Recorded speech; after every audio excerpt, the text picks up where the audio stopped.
Of you out there would love me to wear a tinfoil hat so you can carry on laughing, mocking and being disappointed in me. But before you do, let me tell you why I came to the decision that we may have been lied to. Maybe I just didn't buy this fairy dust sprouting model. No stars backdrop and magic camera panning up by remote control. Maybe I just couldn't believe this build quality of this piece of junk could withstand the -10 torr vacuum, let alone make it all the way to the command module. Or there's the spacesuit. I realised it just couldn't withstand the vacuum and that it would do this. I learned the power of a vacuum. I learned that landlines couldn't call all the way to space. And then I caught them dropping things like gravity existed on the ISS. I watched them use VR for fun. I watched them use VR with glitches. I even watched them forget to turn on the VR.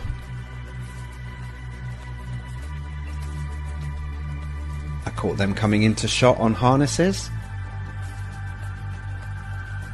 and fading into shot slowly.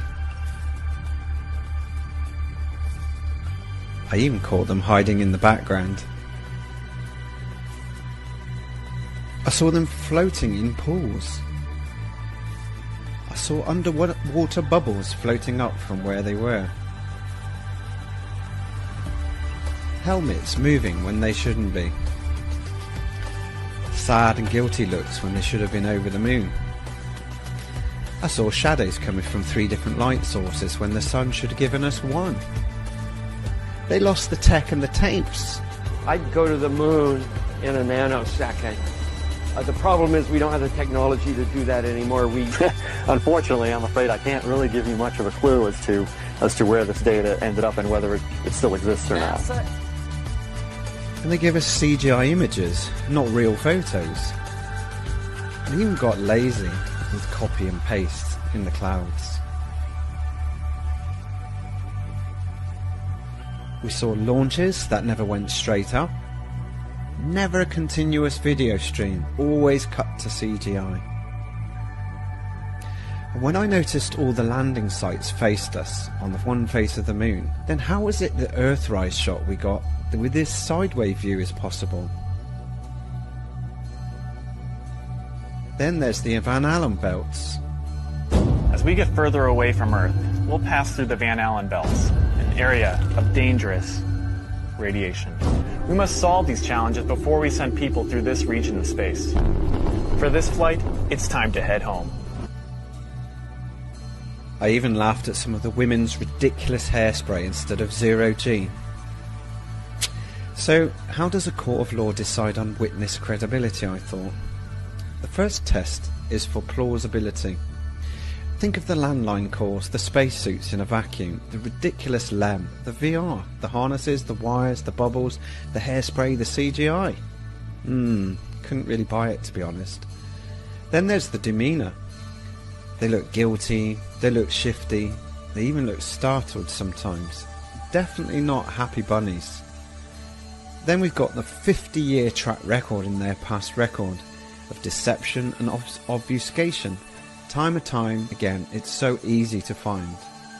Corroboration. Every time you look at a launch or a mission, you find something else which isn't correct. Then finally, you have the motive.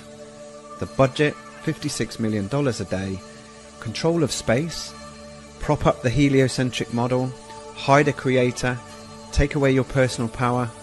If you don't know where you are, you're confused and disempowered. Take your pick. Once a witness has been caught lying, they are deemed not credible, and if they lie in court, they are guilty of perjury. And we've never had the press, the US government or the Department of Defense lie at all, have we? So after watching this, you still want to buy me a tinfoil hat and laugh and mock. Think of the millions of us who have now woken up to the lie, and maybe we just don't believe what we've been told anymore. I'll leave it to you to make up your own mind, do your own research, and I'll leave you with some lovely sparkles. 4 days, push. Engine arm is in. Okay, I'm going to get the pro. 99, proceeded, 3, 2, 1. Ignition. Right away, Houston. Vector good.